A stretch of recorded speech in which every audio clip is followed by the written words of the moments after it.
Mesdames et messieurs, bonjour. Comme le titre l'indique, nous allons aborder dans cette émission quelques exercices pratiques pour tonifier la langue, mais aussi pour renforcer sa mobilité. Dans quel cas faire ces activités? Quelles sont les directives à respecter? On se retrouve juste après le générique. Mais sachez que si c'est votre première fois sur cette chaîne, nous abordons ici tout ce qui est lié au langage et au développement du langage chez l'enfant, mais également aux pathologies cognitives chez l'adulte. On se retrouve juste après le générique. À bientôt.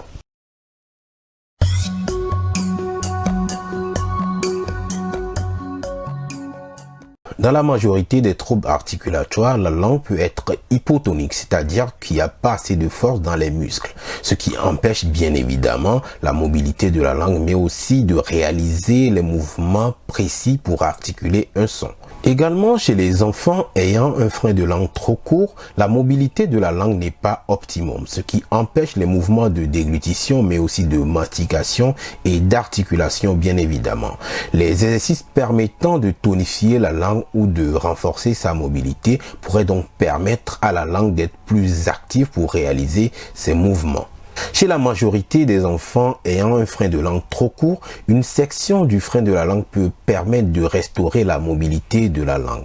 Toutefois, cette pratique n'est pas conseillée chez tous les enfants et seul le médecin peut en juger.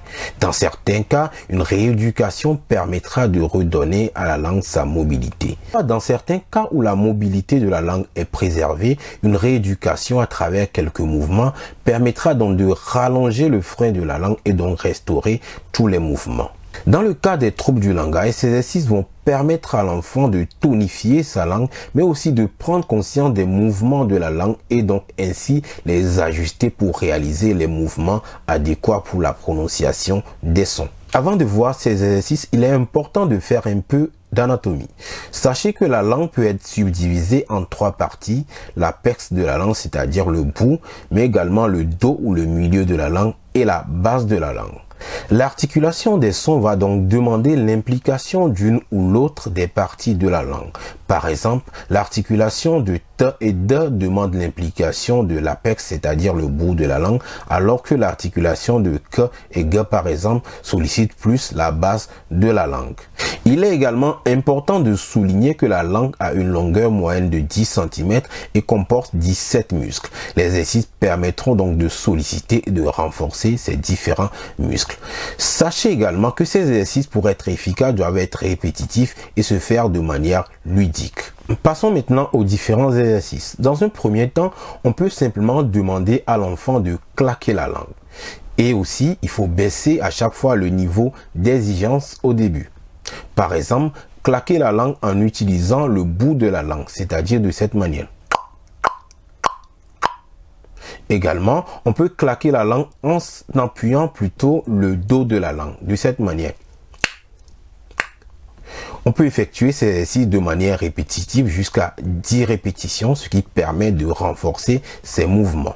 Ensuite, on va demander à l'enfant d'effectuer des mouvements, soit des ronds ou des zigzags, avec le bout de la langue à l'intérieur des joues, de cette manière. Ou les mouvements doivent donc effectuer sur les deux côtés des joues, ce qui permet bien sûr de latéraliser les mouvements. D'autres activités consistent à demander à l'enfant de sortir la langue. Ces exercices vont être très difficiles chez les enfants qui ont le frein de langue trop court. Ces différents exercices doivent être faits sur imitation, c'est-à-dire que l'adulte le fait et l'enfant le reproduit. On peut également utiliser des images. Alors, on va demander à l'enfant de sortir la langue de cette manière et de la rentrer. Sortir et rentrer la langue. On va faire des exercices de répétition, de sortie et d'entrée de la langue, ce qui permet de tonifier les mouvements de la langue, mais également de travailler sur sa mobilité.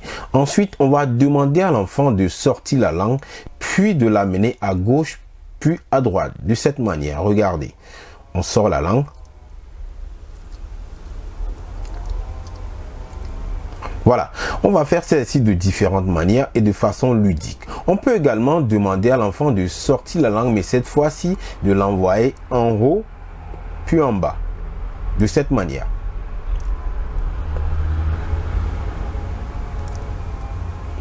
Voilà, on peut par exemple demander à l'enfant de toucher le menton avec sa langue ou de toucher le nez avec sa langue, ce qui bien évidemment est difficile, mais ces exercices demandent de l'effort et de la tonicité, mais également renforcer donc la mobilité de celle-ci. Plus tard, on peut demander à l'enfant d'enchaîner les mouvements, c'est-à-dire claquer la langue puis la sortir. On peut par exemple claquer la langue, la sortir, puis l'amener à gauche et puis à droite, de cette manière. Mais cette fois-ci, on va pas être trop exigeant au début. Voilà, on peut faire de cette manière. Vous l'avez compris, l'exercice donc consiste à solliciter la langue à travers différents mouvements. Ces exercices, comme je le disais, doivent être répétitifs et quotidiens. Voilà, mesdames et messieurs, ce sera tout pour aujourd'hui. Si vous n'êtes pas abonné, je vous prie de le faire. Cela permet bien évidemment de vous envoyer des notifications à chaque fois que nous publions une vidéo. À la prochaine pour des exercices pour tonifier les lèvres. À bientôt. Au revoir.